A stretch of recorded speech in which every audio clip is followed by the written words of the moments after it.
So we can sit quietly for a few moments before our bonus work period, extra merit we get to make.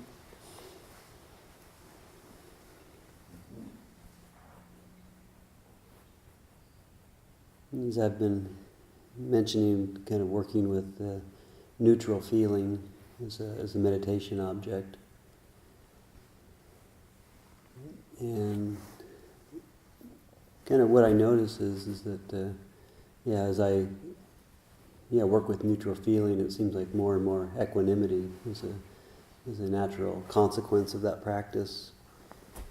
And as a result of that, it's like when there is unpleasant sensations or feelings happening, if you're coming with an equanimous mind, it's not a problem. It's not actually experienced as pain or unpleasant.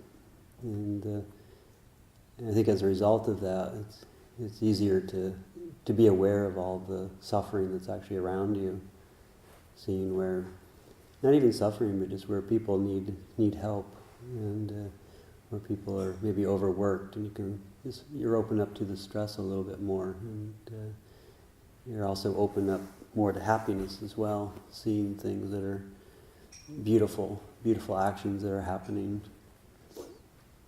And just had the experience last 3 weeks since I've been here of just noticing so much generosity and happiness and joy that actually is happening in the monastery. And I just feel like as I'm more neutral, that every day I've noticed multiple times where I just see someone doing something kind. Like the other day I noticed somebody bringing over the tea tray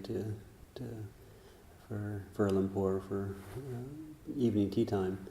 And a monk had just left the bowl washing area and was halfway over to the office, and then just out of the corner of their eye they saw the person coming out of the kitchen, and they just turned around and came over to open the door for the hall.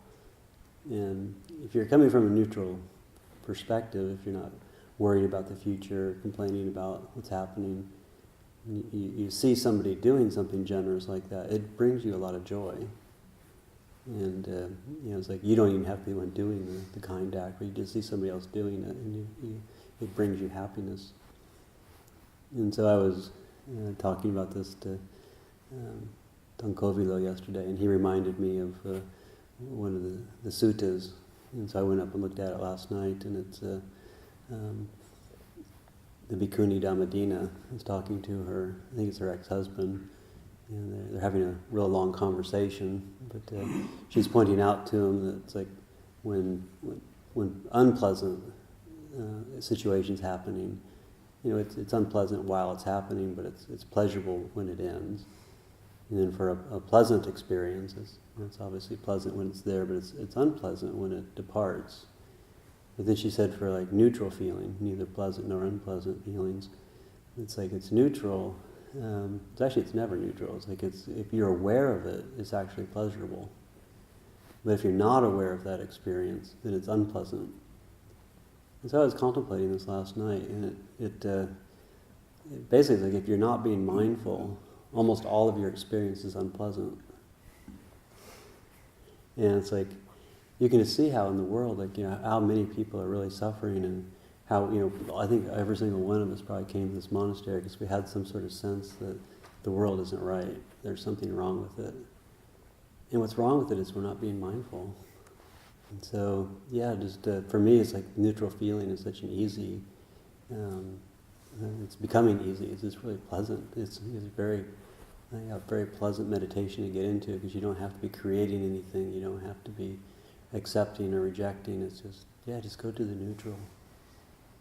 And it's not just physical sensations, but it's just the storytelling mind. It's like it's easier just to be with what is. Lumpur Sumedho, all these teachings of his starting to come back to me. It's just, this is the way it is.